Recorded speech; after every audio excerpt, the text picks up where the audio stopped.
Aonde vai dar esse namoro? Então diz aí.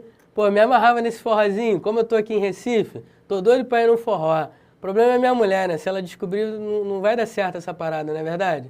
Então vamos deixar quieto? Vamos continuar trabalhando aqui no Eu Vou Passar? Depois pegar o avião e voltar pro Rio? Acho que é melhor, né?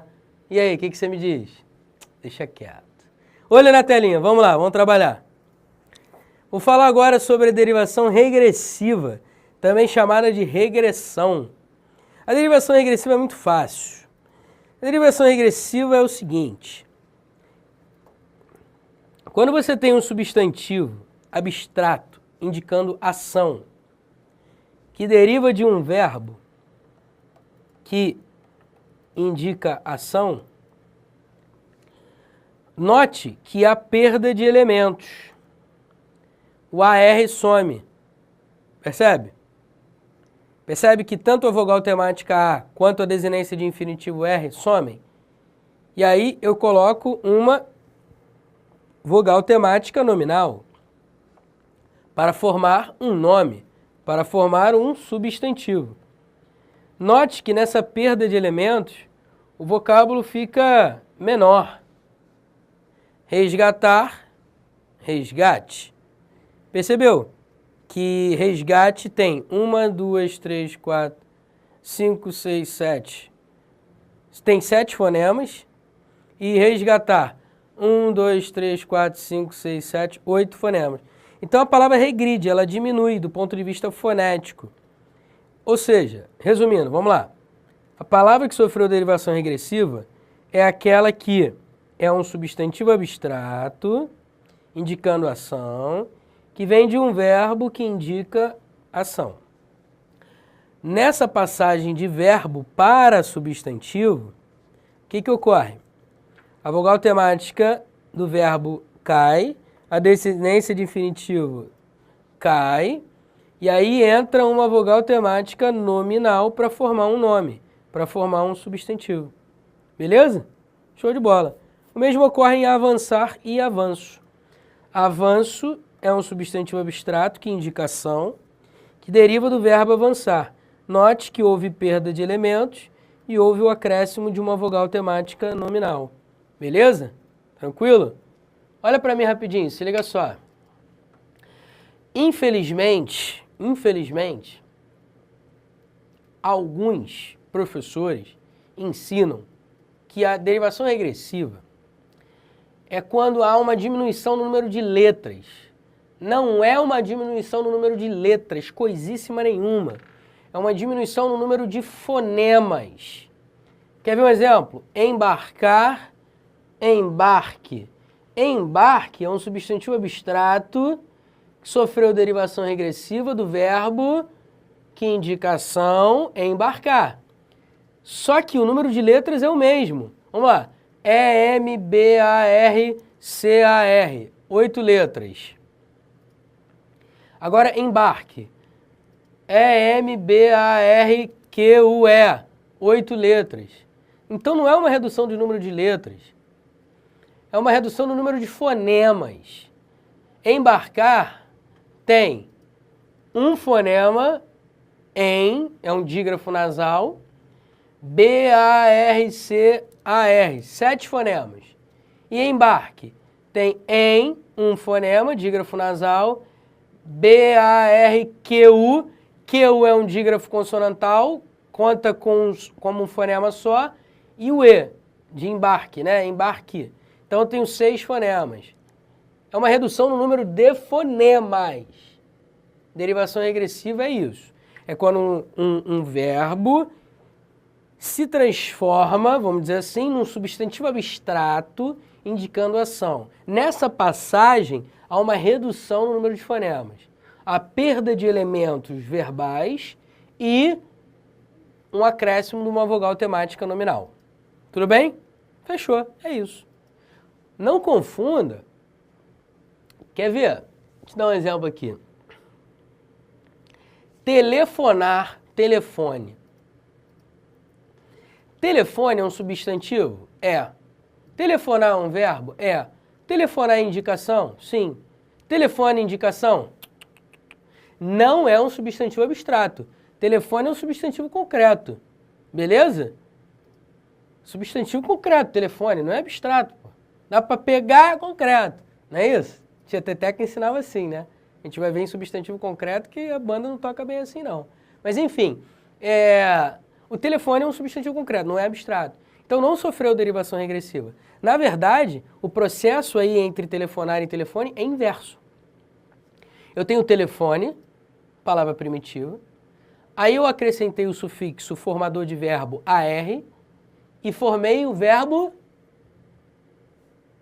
telefonar. Então é o contrário, telefone é a palavra primitiva, telefonar é a palavra derivada.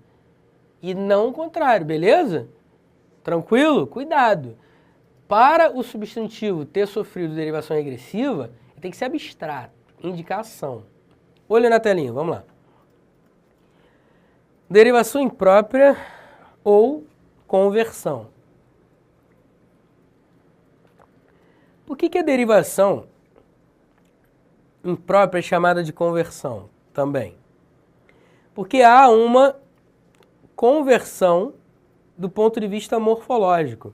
Ou seja, dependendo do contexto, a palavra vai mudar de classe gramatical ou vai mudar de classificação morfológica. Por exemplo, homem sério. Sério é um adjetivo, caracteriza homem. Fala sério. Sério é um advérbio, que caracteriza o verbo falar. Observe que a mesma palavra não mudou de forma, é a mesma palavra. Ó. O que mudou foi a classe gramatical. Então, dependendo do contexto, quando a palavra muda de classe gramatical, ela sofreu derivação imprópria. Tá certo? Outro exemplo. Que surpresa! Surpresa aqui é um substantivo.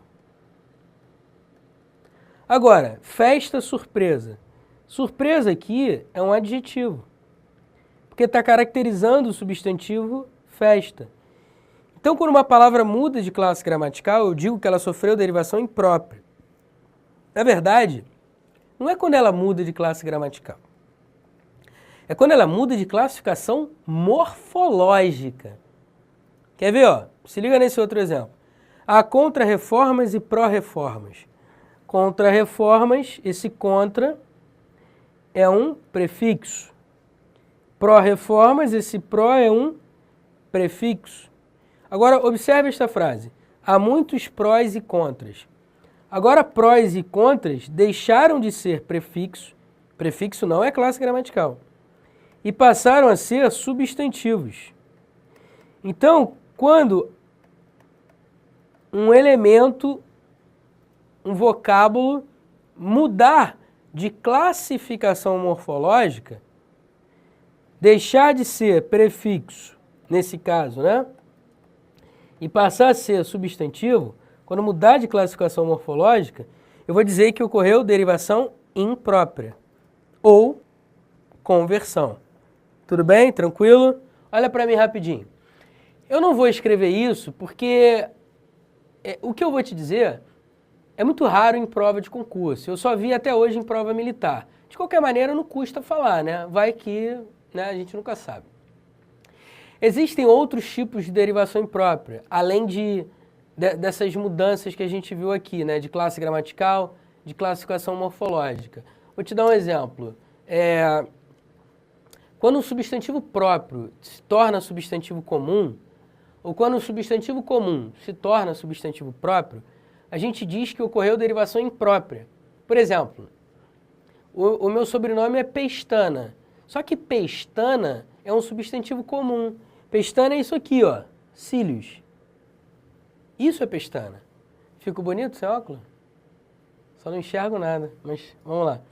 2 graus de miopia. Se bem que é meio fraco, né?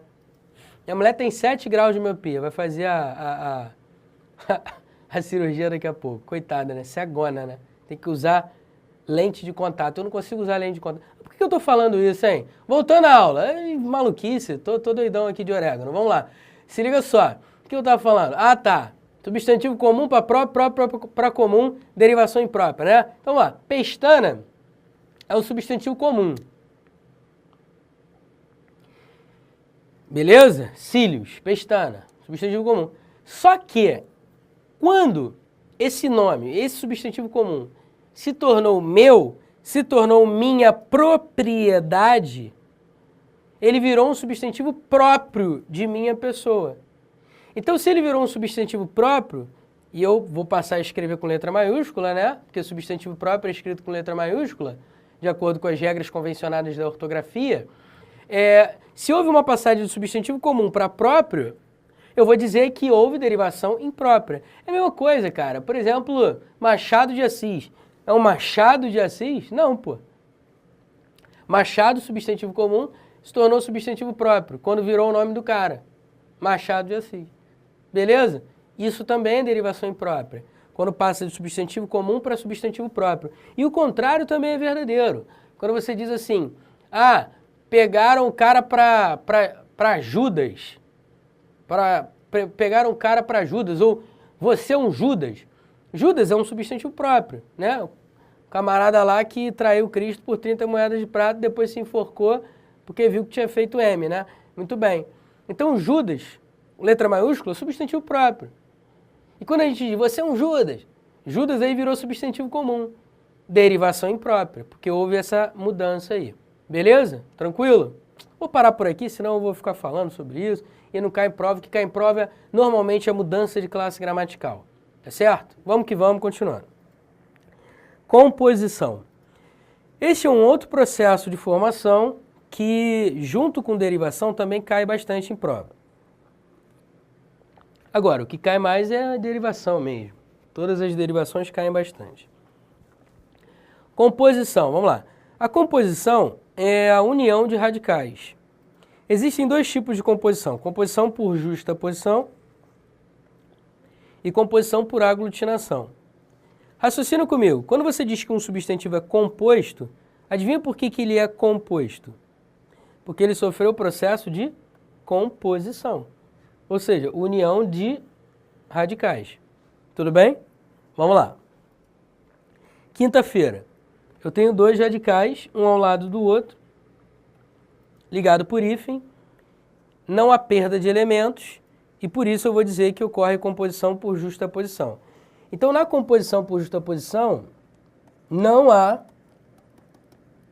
perda de elementos. 19. Eu tenho 10 mais 9. E esse é apenas uma vogal de ligação. 19. Ué, Pestana, mas esse é aí mudou o radical. Mudou não. O radical continua 10, o radical continua 9. Eu tenho dois radicais, um ao lado da outro, e não houve perda de elementos nos radicais. Não aconteceu nada com os radicais. Houve um acréscimo. Eu falei, não há perda. Girassol. Eu tenho gira mais sol. Esse S é apenas uma consoante de ligação para poder tornar a pronúncia possível, né? Porque senão seria girasol. Mas o certo, girassol, porque é gira mais sol. Não há perda de elementos, composição por justaposição. Agronegócio. Eu tenho radical agro mais negócio. Se eu tenho dois radicais e não há perda de elementos, eu digo que houve composição por justaposição. É apenas um radical ao lado do outro, ligado ou não por hífen. Agora, se uma palavra composta for ligada por hífen, bizu, hein? Ela sempre será composta por justaposição. Sempre. Por exemplo, caixa d'água, pau d'alho e por aí vai. Observe que eu tenho dois radicais, caixa e água. Esses radicais são ligados por hífen. Portanto, composição por justaposição. Aí tu me pergunta assim, pô, Pestana, mas esse apóstrofo aí não está eliminando o E de caixa de água? E aí, se há perda de elemento, não pode ser justaposição. Parceiro, não há perda de elementos nos radicais. Eu tenho dois radicais, caixa e água.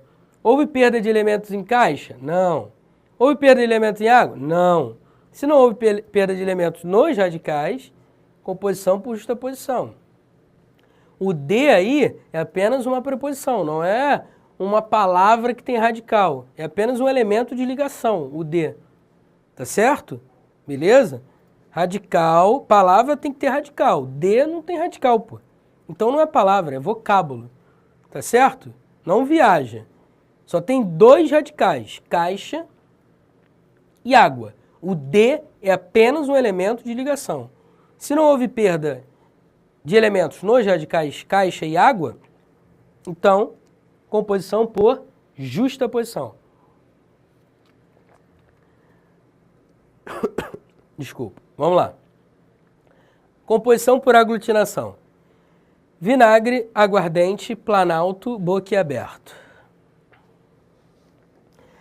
Vinagre é a junção de vinho mais acre. Aguardente é a junção de água mais ardente. Planalto é a junção de plano mais alto. Boquiaberto é a junção de boca mais aberta. Beleza? O que aconteceu com o vinho? Perdeu elementos. O que aconteceu com o acre? Houve uma alteração aqui do C para o G, né? Virando vinagre. Aguardente. Houve perda do A. Seja esse ou seja esse aqui. Houve perda de elemento. Planalto. Houve perda no O aqui do plano, né? Boquiaberto. Houve uma mudança aqui. Boca, boque e aberta. Por se referir a um ser do sexo masculino, ele ficou boquiaberto. Houve também uma mudança aqui no elemento, no que diz respeito à concordância. O fato é, houve perda de elementos na junção de palavras. É como se elas estivessem uma vindo do lado, outra da outra, e elas se chocaram.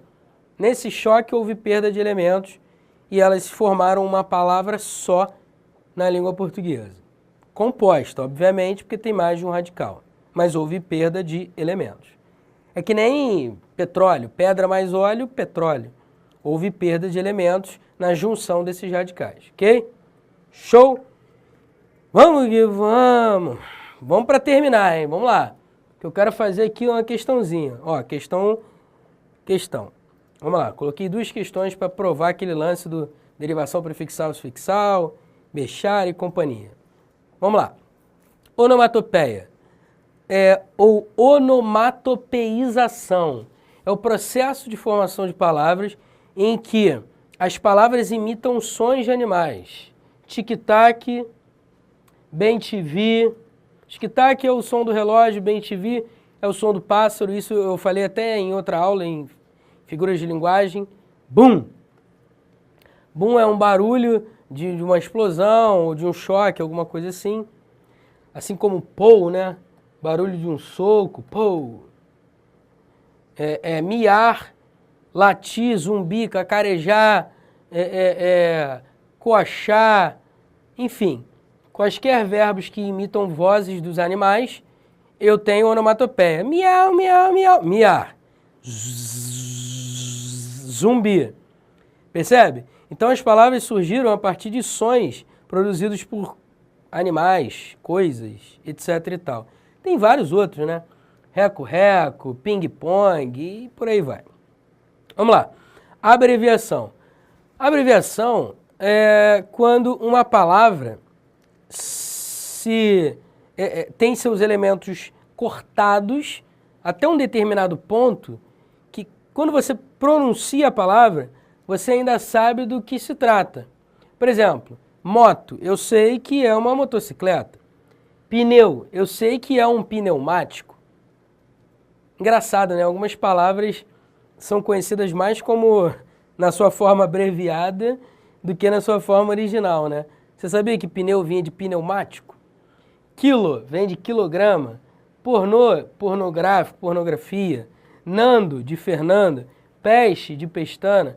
Então, a palavra abreviada é aquela palavra que se torna breve, que ela é abreviada, ou seja, que ela é cortada até um determinado ponto, que dá para você pronunciar a palavra e ficar sabendo e deixar claro qual palavra ela está se referindo. Beleza? Tranquilo? Vou te dar um outro exemplo aqui.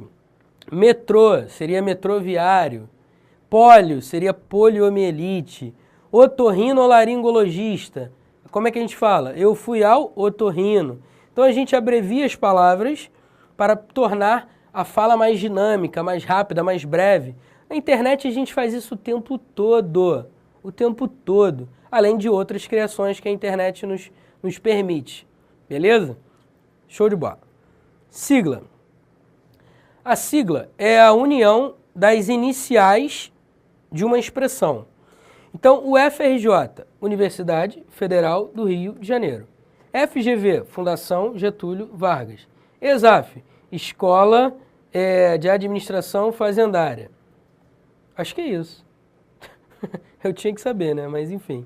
EVP, Eu Vou Passar. E por aí vai. Observe que em ESAF, eu coloquei barra ESAF com letra minúscula. Sabe por quê? Porque os gramáticos dizem que quando você consegue formar uma sigla com 4 letras e essa sigla pode ser pronunciada como uma palavra, você pode colocar a partir da segunda minúscula. Só que essa questão das siglas é um pouco complicada, porque não há muito critério para o uso de determinadas siglas. Tanto que tem algumas bancas militares, algumas escolas militares, cujas siglas são assim, quer ver? Por exemplo, SPSEX. Olha aí, a segunda letra minúscula é a última minúscula e as outras maiúsculas. Por quê? Sei lá, porque Deus quis. Não há um critério muito formal para as siglas. Há alguns critérios, mas não é algo fechado, não é algo totalmente perfeito. SPSEX seria Escola Preparatória de Cadetes do Exército. Beleza? Enfim, chance de cair sigla na prova também é pequena, mas não custa comentar. Hibridismo. Hibridismo é algo que a chance de cair em prova, cara, é muito, muito pequena, mas muita coisa mesmo. Porque você teria que saber a origem de todos os radicais. Quando é que o radical é grego, latino, africano, francês, alemão? Pô, cara, é complicado, né? Você saber a origem de todos os radicais. É quase impossível, não é impossível, cara. São muitos radicais. Como é que você vai saber a origem de todos? Negócio complicado. O hibridismo, portanto, é o quê? A gente diz que uma palavra é híbrida quando ela tem mais de um morfema de línguas diferentes. Por exemplo, alto desculpa. Alto, grego, móvel, latim. Tele, grego, visão, latim. Então eu tenho grego mais latim formando um vocábulo composto. Sambódromo, samba, africano, dromo, grego. Burocracia, burô, birô, seria francês, cracia, grego. Enfim, a gente conhece algumas palavras, mas todas, pô, complicado, né? Doideira. Então não vai naquela vibe de, meu Deus do céu, tem que decorar todos os radicais e suas origens. Não, isso é loucura. Não faça isso, até porque a chance de cair na prova é 0,0001% infinito de hibridismo. Pode cair? Pode, mas é muito raro. Vamos lá, neologismo. Neologismo é uma nova palavra, é uma palavra inventada. É o estudo das novas palavras, palavras inventadas. Por exemplo, djavanear. Tem uma música, né, do Caetano, Caetanear, djavanear. Então eu tenho djavan mais o sufixo ear e formei a palavra djavanear. É uma palavra inventada, que não tem no dicionário. Tipo bombado. Fulano tá bombado. O que é isso, bombado? Tomou bomba, tomou anabolizante, tá bombado. Então eu tenho aqui um sufixo, a partir de bombar, bombado, formei uma palavra nova, uma palavra inventada. É que nem trollar, né? Coisa da internet, de troll. E aí troll mais o sufixo ar, trollar. E aí formei uma nova palavra, inventei uma palavra. Então o neologismo, olha para mim rapidinho. O neologismo é uma palavra inventada. A palavra que seja um neologismo é uma palavra inventada, é uma palavra que você criou que não tem dicionário. Existem várias palavras. Por exemplo, prostituta, galinha e piranha. Ela é uma proxigaliranha. Pô, horrível, né? Mas é um exemplo de neologismo. Você pode juntar tudo com tudo. Sei lá, deixa eu ver aqui. Deixa eu pegar aqui, ó. Isso aqui é um lápis. Tudo bem que ele está sem ponta, né? Isso aqui é uma caneta. Vamos misturar lápis com caneta? Vamos inventar a palavra? Lapineta. Pronto. O canelápis. Pronto, fechou. Acabei de inventar uma palavra. Inventei aqui, neologismo. Tá claro isso? Show de bola? É isso aí. Agora é a hora da verdade. Questõezinhas? Pra nós. Sopa pra nós. Se liga só, vai. Olha na telinha. Banca IBFC CEPLAG MG Técnico 2013. Se liga só. Considere as afirmações abaixo. O verbo caetanear foi derivado do substantivo. Que substantivo? Caetano, né? Então eu tenho Caetano, substantivo, mais ear, sufixo, formei o verbo caetanear. Então afirmação 1, correta. Beleza? 2. O adjetivo irremediável foi formado por prefixação.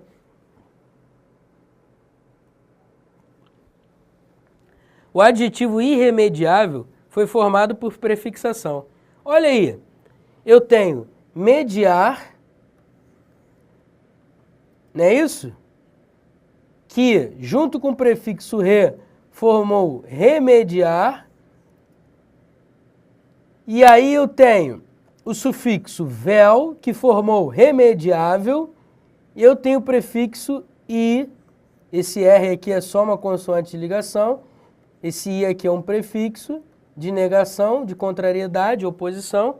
Irremediável, aquilo que não pode ser remediado.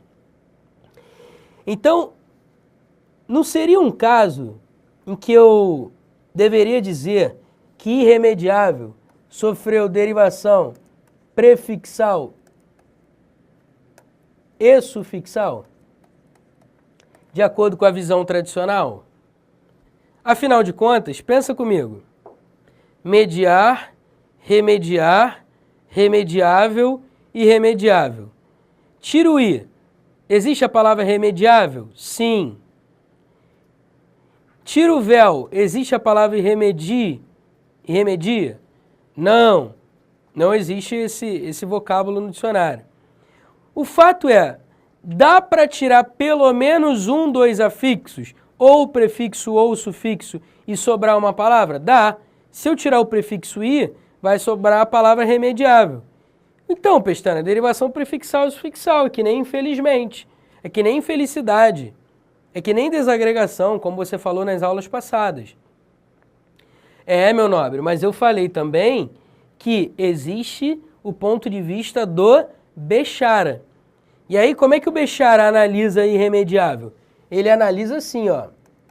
Remediar, vou pegar até do remediar, ó. Remediar mais vel, remediável. E aí, por último, qual foi o último elemento que entrou? Foi o prefixo i. Mais remediável, o que que deu? Irremediável. Então, o último elemento que entrou foi o prefixo. Então, sofreu derivação prefixal ou prefixação, que é a mesma coisa? Com certeza. Portanto, gabarito, letra C. Pô, Pestana, mas essa questão é polêmica, concorda comigo? Eu não poderia dizer, por exemplo, que o gabarito é a letra A, somente um, e a letra C estaria correta. Porque eu poderia dizer que a derivação prefixal e sufixal é verdade. Você poderia até entrar com recurso. No entanto, existe a análise do senhor Bechara, o maior gramático existente, vivo, que é o mais importante, né? Vivo da língua portuguesa. E ele diz que irremediável sofre derivação prefixal, como a análise que eu fiz aqui em cima. Beleza? Na tela. Tranquilidade? Então o cara ignorou a análise tradicional de derivação prefixal e sufixal e ficou com a visão do Bechara, dizendo que sofreu prefixação ou derivação prefixal. Doideira, né? Cuidado, hein? Porque ambas as análises são corretas. Tanto a visão tradicional, derivação prefixal e sufixal, quanto a visão do Bechara, apenas derivação prefixal. As duas análises são corretas. E a banca trabalhou com a análise do Bechara, portanto, gabarito letra C. Esse é o gabarito oficial e a questão não foi anulada e nem será. Beleza? Porque a análise do Bechara também está correta. Esse papo de que só existe uma verdade, uma análise correta na língua portuguesa, isso é conversa fiada, hein? Existem algumas análises corretas e a banca pode escolher a que ela quiser. Tudo bem que seria bom que ela não polemizasse, mas a gente já sabe que ela polemiza, portanto a gente deve conhecer as visões plurais dos gramáticos. Agora, observe essa questão que eu coloquei aqui, da FCC. Só que eu só encontrei de 2011, para poder ilustrar o lance da derivação prefixal e sufixal. FCC, DPR, Rio Grande do Sul, Defensor 2011. Das palavras a seguir, a única formada por derivação prefixal e sufixal é... Agora note que a FCC trabalhou com a visão tradicional e não com a visão do Bechara. Vamos analisar? Destinação. Eu tenho destino mais o sufixo são, esse A é uma vogal temática, derivação sufixal. Destino mais são, destinação. Desocupação. Eu tenho ocupar mais são, ocupação. Mais desocupação. Se eu tirar o prefixo des, vai ficar como? Ocupação. Existe essa palavra na língua? Sim. Então, se dá para retirar pelo menos um dos elementos, derivação prefixal e sufixal. Lembra disso? Pronto. Esse é o gabarito, visão tradicional da banca FCC. Analisando as outras palavras. Criminológico. Eu tenho crime,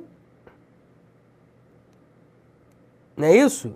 Ou criminal, ou criminoso, mais lógico. Eu teria aqui dois radicais, então, né? É isso? Crime mais log, de crime e de lógica, de logos. Enfim, se eu tenho dois radicais, criminológico, princípio não há perda de elementos, composição por justa posição. Deixa eu colocar aqui, né? Derivação prefixal e sufixal, só para ser bem redundante. Letra D, carcereiro. Eu tenho cárcere mais eiro, derivação sufixal, cárcere mais eiro, carcereiro.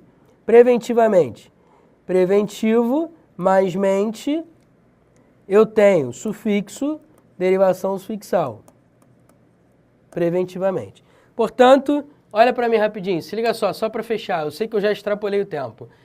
Eu mostrei com essas duas questões que uma banca pode trabalhar a visão do Bechara e outra banca pode trabalhar a visão tradicional. E a gente deve estar atento a isso. Beleza? Bom, estou mais tranquilo, posso dormir em paz, feliz e saber que você sabe que existem duas visões e que elas podem cair em prova. Beleza? Aula que vem a gente vai falar sobre classes gramaticais. Vamos lá, hein? Fui!